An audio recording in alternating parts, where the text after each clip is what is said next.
Paulo Moreira apresentará uma conferência intitulada História Pós-Colonial de Luanda, o caso de Chicala.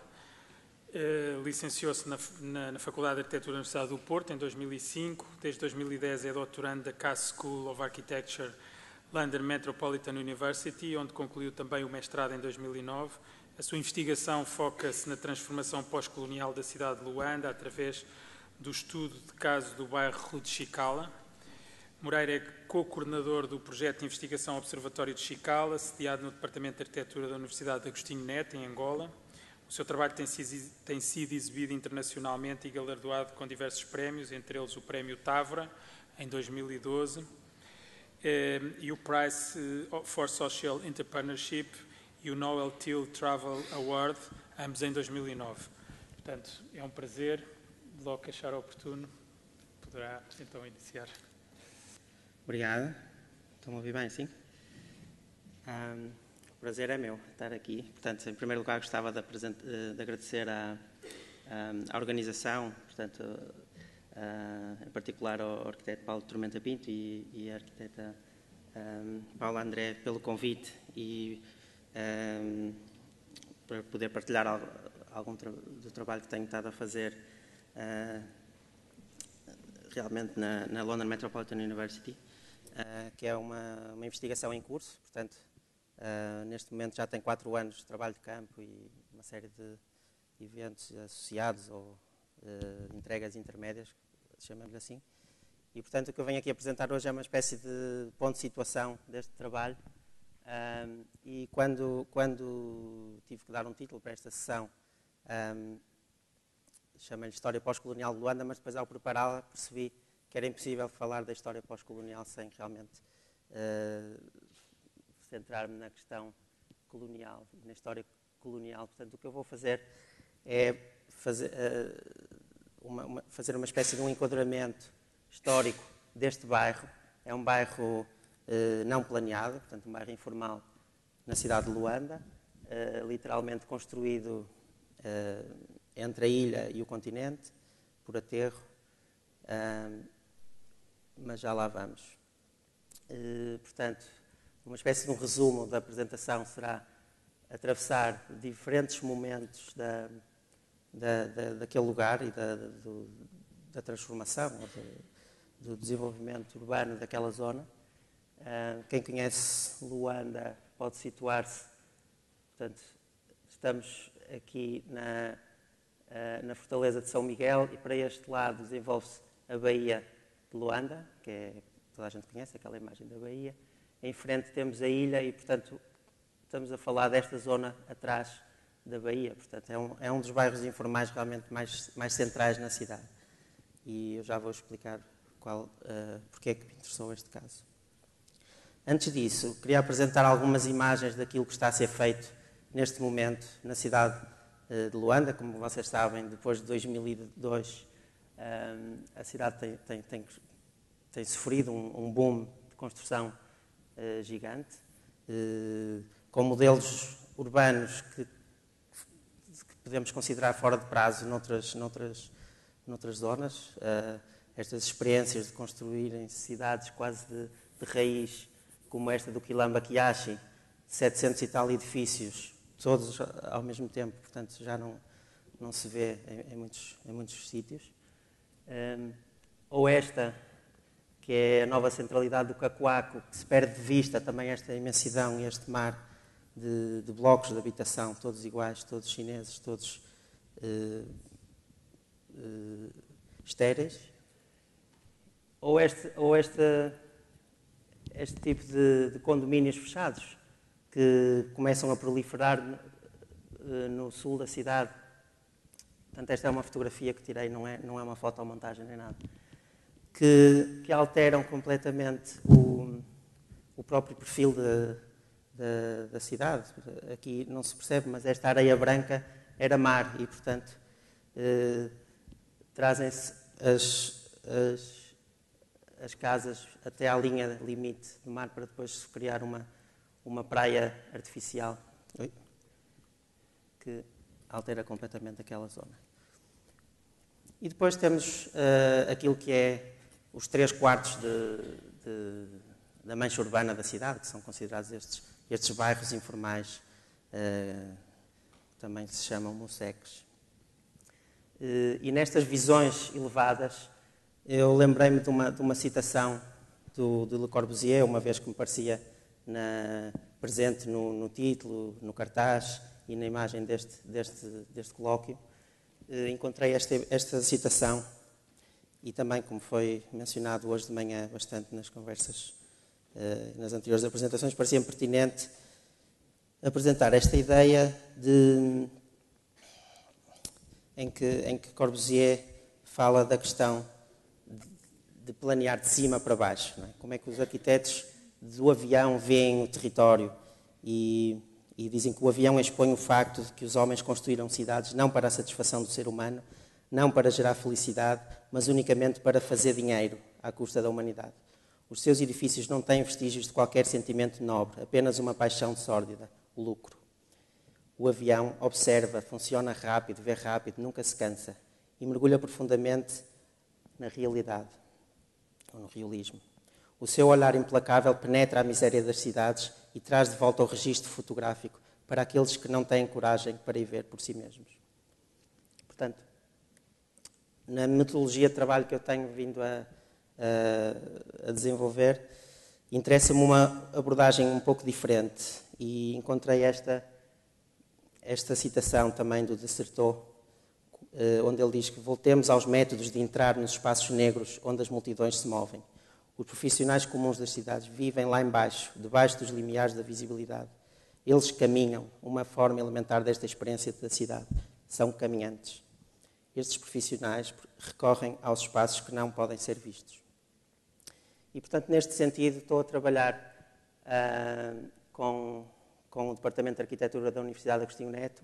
Anteriormente tive outros workshops curtos com outras universidades, mas realmente criámos uma espécie de um centro de investigação que se chama Observatório da Chicala, onde temos um grupo que está no terreno a fazer um levantamento para tentar perceber realmente qual é a história e também a cultura urbana deste bairro. Isso depois produzimos um arquivo onde todo o material recolhido ao nível de desenhos, de levantamentos, fotografias, quer dizer, mapas, entrevistas, etc., textos, são guardados. São estes dois baús, eles próprios, quase tanto a forma prática da investigação. Portanto, isto também me interessava, como é que depois, como arquiteto, podemos contribuir com um projeto que não é um edifício, mas é um arquivo, que tem uma forma, portanto, foi esculpido por artesãos do bairro, foi desenhado também em conjunto, portanto, é um trabalho verdadeiramente colaborativo. Há dois baús, portanto, um é o arquivo histórico que representa o material histórico, não é? E depois um outro baú mais atual que representa todos os levantamentos que mais de 150 ou 180 estudantes fizeram nos últimos 3 anos.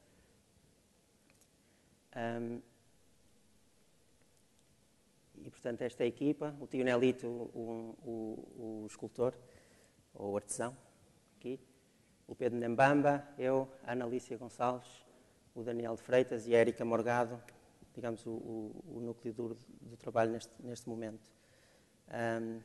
Mas que está a editar um trabalho que foi sendo feito realmente por muito mais gente ao longo de bastante mais tempo. Isto tem a particularidade de também ser móvel. É um arquivo que pode ser apresentado em diferentes lugares e com diferentes configurações. Mas, no fundo, um ponto de encontro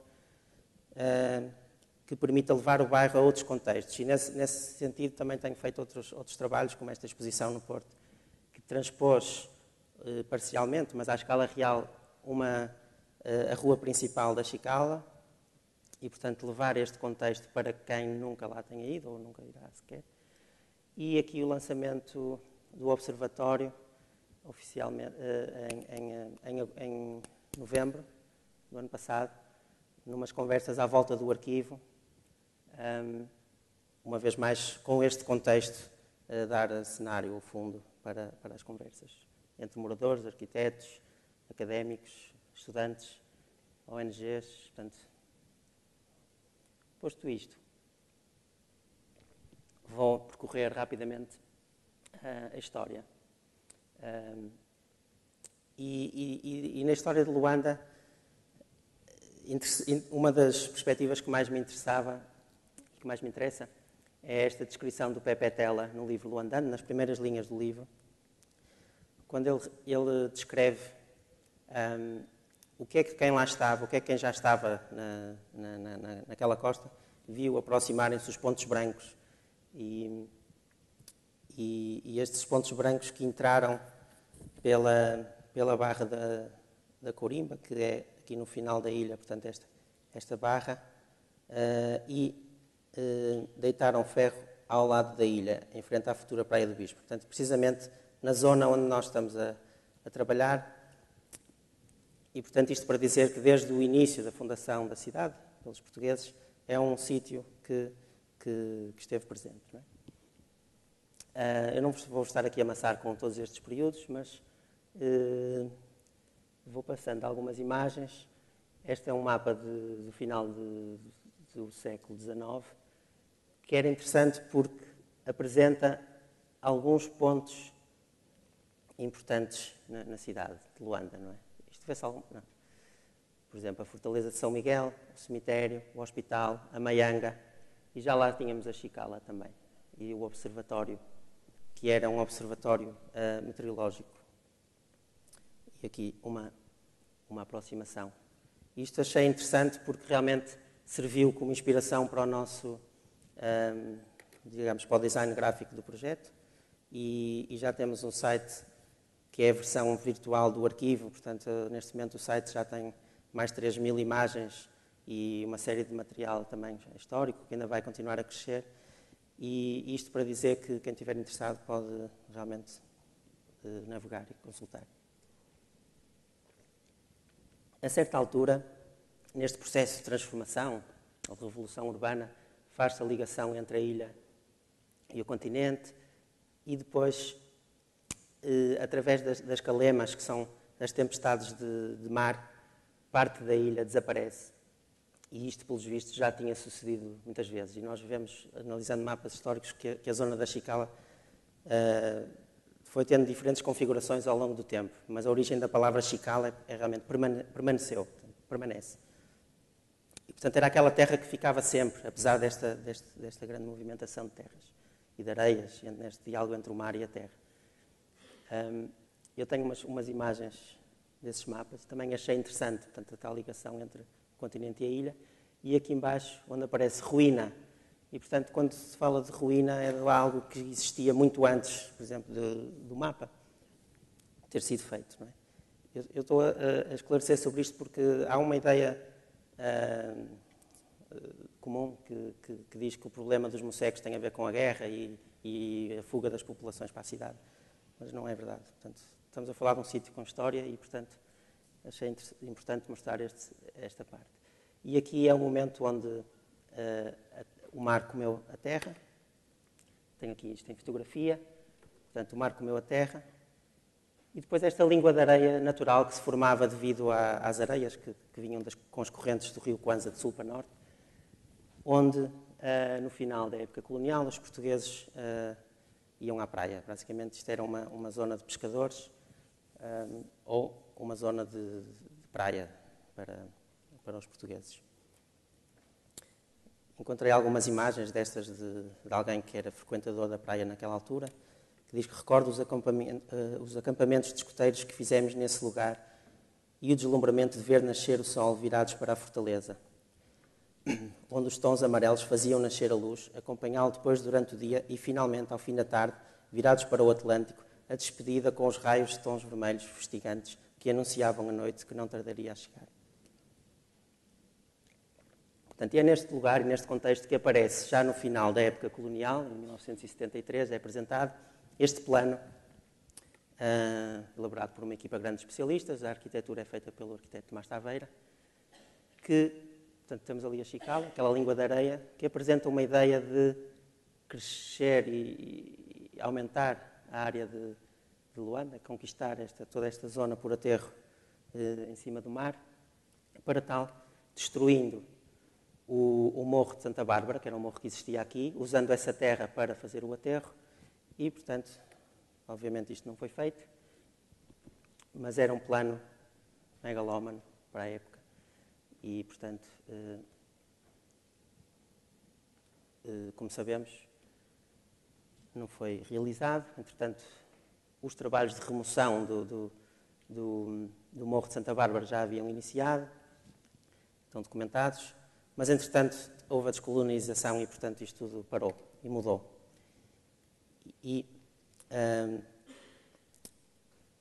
Aqui era uma citação do Richard Kapuscinski, que é muito, eu acho que é muito interessante porque é externa ao processo de descolonização, mas, de facto, explica o que é que se passava naquela altura e o sentimento que se tinha em relação a Luanda, por parte dos portugueses que saíam.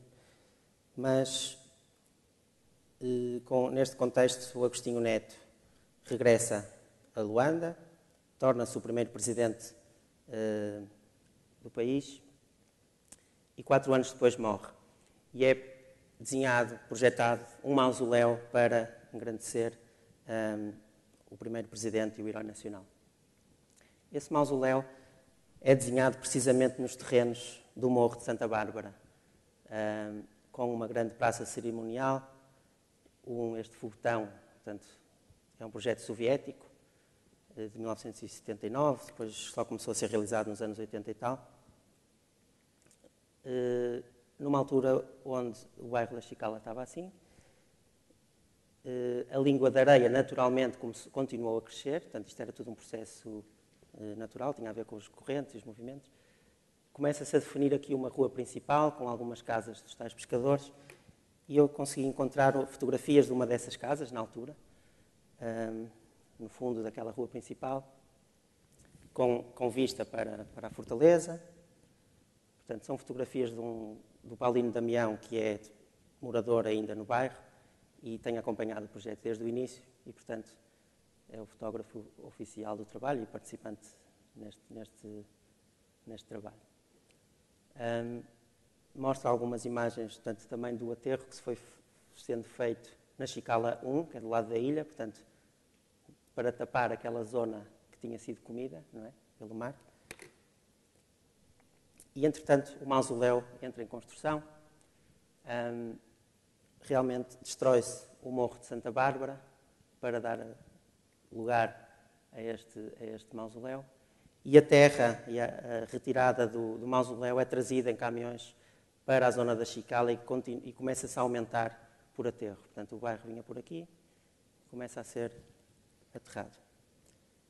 Obviamente que isto tinha como razão proteger a costa para a ação do mar, por exemplo, mas depois, devido à ação da guerra e com o grande movimento migratório das populações de todas as províncias do país para a capital, a área foi sendo ocupada, não é? Era um porto de abrigo para muita gente. E como nos descreve o representante do bairro, o Sr. Elias, diz que este bairro estava construído por casas, sobretudo de grandes pescadores, que viviam em casas de construção tradicional de madeira. Por exemplo, o Sr. Adão, a família do Sr. Visita, os seus irmãos, Avelino, Fernando, a mamã Mbamba. Posteriormente começou a haver entulhos e o bairro foi sendo povoado por várias etnias. A ideia era aprofundar o mar, alargar o mar a hidroportos, transportava e retirava a areia do mar para as obras em outras áreas. A tendência era modernizar a cidade de Luanda.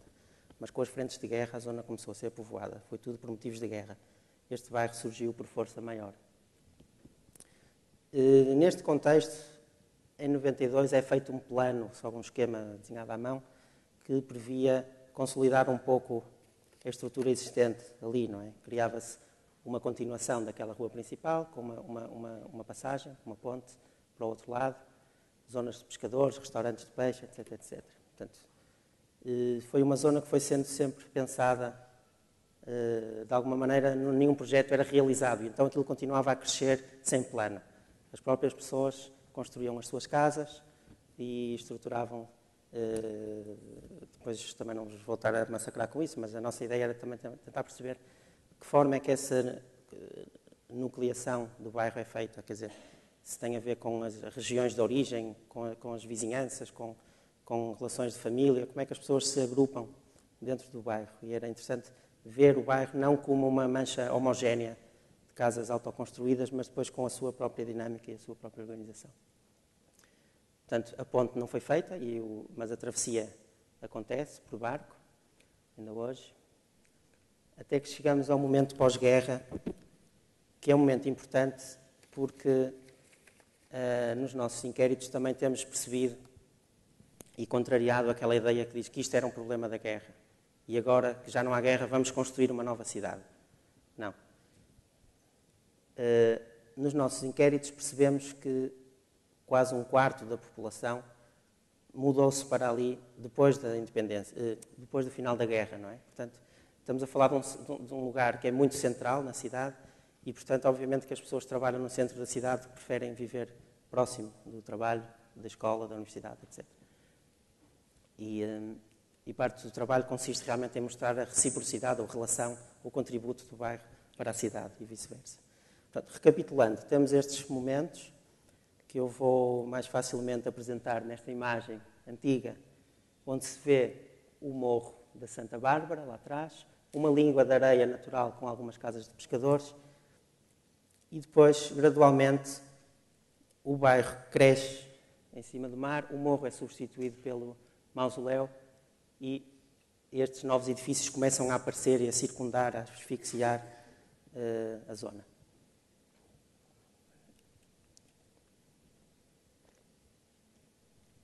Esta imagem é tirada dentro do bairro, olhando para fora. Portanto, uma outra razão que me interessou aqui é que o bairro é circundado pela história de Angola, desde o monumento colonial, que é a Fortaleza, o primeiro ponto onde os portugueses depois se estabeleceram, quando passaram para o continente, a cidade alta, com o palácio presidencial, uma série de ministérios, etc. E depois o mausoléu, que aparece no final, que representa o monumento pós-independência. Ou seja, o bairro está circundado realmente pelo centro político-administrativo e interessava-me essa relação, portanto, com a história. E depois, obviamente, que interessava também perceber de que forma é que estes lugares funcionam, não é? Temos, portanto, uma estrutura de ruas principais, ou ruas, que são onde passam carros, e depois becos estreitos que ligam essas ruas à imensidão dos quarteirões. Esta é a imagem da rua principal, aquela que vocês viram na fotografia da exposição. E portanto, os levantamentos que fizemos, obviamente, não abrangem a totalidade do bairro, isso era impossível, mas realmente temos uma amostra que pode ser interessante. Eu estou aqui a aproximar no cruzamento da rua principal com esta outra rua, onde se cria a chamada pracinha, que é o mercado, e o campo de jogos aqui atrás, que é um dos poucos espaços também livres onde os miúdos jogam à bola. Mas esta coisa também de perceber que todas as casas são distintas, não é? Umas das outras, mas ao mesmo tempo depois há características comuns que têm a ver com o quintal, que liga os diversos espaços, a casa principal, o anexo, ligam umas casas às outras, mas depois esta relação que há com igrejas, com comércio, com escolas e habitação, tudo, portanto, no mesmo, tudo em relação. Esta fotografia é daquela igreja que eu mostrei, a pracinha, o mercado, e aqui um destes becos que nos transportam ao interior do quarteirão. Foi uma imagem feita por uma menina de 11 anos, que tinha distribuído algumas máquinas fotográficas descartáveis, para perceber também o ciclo do dia, como é que as pessoas, o que é que fazem durante o dia, onde é que vão. Que eu achei muito bonita e usei aquela imagem numa publicação em Londres e depois levei no ano seguinte a revista para oferecer às meninas. E isto para mostrar que o meu trabalho também é um bocadinho este, de dar visibilidade a pessoas que não têm tido presença cívica, não é? E isto é um outro artigo que me convidaram para escrever numa revista Urban Africa, e a ideia era fazer um número sobre a África. É uma revista chinesa e queriam falar sobre a China em África, o que é que está a acontecer. E eu sugeri fazer o contrário, era falar sobre uma angolana, uma moradora do bairro da Chicala, nas suas viagens à China, porque é uma pessoa super empreendedora, que para além de ser enfermeira e mãe de 6 filhos, é também estudante universitária, e nos tempos livres vai à China e manda contentores, vende nos mercados. Portanto, era uma história interessante, que agora está traduzida em chinês, e os chineses podem ver que as pessoas em Angola vão lá e fazem este tipo de negócios, onde ela diz que antes ia ao Dubai. Portanto, isto é um pequeno excerto, a história é longa. No Dubai comprava telefones, entrava pela República Democrática do Congo, dali regressava de carro com as malas de telefones. Fui vendendo, fui arrecadando dinheiro. E deixei de ir para o Dubai e comecei a ir para a China, porque lá os telefones eram muito mais baratos. Depois deixei de trazer telefones e comecei a trazer roupa em malas. Depois de trazer roupa em malas, percebi que era muito trabalho, comecei a mandar contentores. Agora pego na mercadoria, ponho tudo num contentor, trago tudo de Guangzhou. Roupa, mobília, eletrodomésticos, mosaicos, tudo. Pronto, isto depois continua com outro tipo de ações. Não é? E quando o Financial Times esteve em Luanda, eu também estava lá, trouxe o repórter ao bairro, ele entrevistou uma série de pessoas e depois, juntamente com estes artigos que falam da elite que domina e que não sei o quê, falava do caso específico da Chicala, de um morador que diz aqui que o que está a acontecer, não é? Que estes bairros estão a ser transferidos e desaparecer para dar lugar a novos projetos. E eu não vou estar agora a ler isto, mas o que está a acontecer na zona é esta transformação muito grande, são os aterros dos últimos 12 anos, portanto, desde o fim da guerra. Todas estas áreas estão a ser feitas, a crescer por aterro, e estão, obviamente,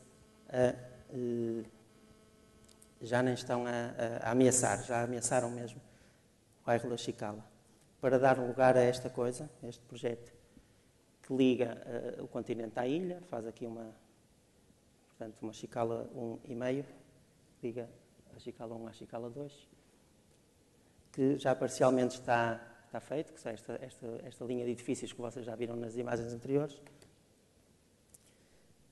mas que é um projeto que depois faz parte de uma ideia muito maior de transformação completa do perfil do litoral da cidade. Portanto, este é o projeto Sodimo, que vocês viram, e, portanto, esta é a ideia de transformação toda a costa da cidade. Eu não sei se será feito exatamente assim, mas, portanto, há esta ideia de transformar grandiosamente a cidade. E o que é que acontece às pessoas? Estão a ser transferidas para bairros de reassentamento, realojamento. No norte, o bairro do Panguila, sobretudo, e no sul, o Zango, que fica mais ou menos a 40 km, entre 30 a 40 km de distância, que não é só a questão da distância, mas também do tempo, não é? Numa zona com poucos transportes, muitas famílias acabam por perder os empregos e não têm hipótese nenhuma de estar no centro da cidade às 9 da manhã. Portanto, é um caso sério. São algumas imagens que eu trouxe do Panguila, neste caso, que fui eu que fiz, em 2012.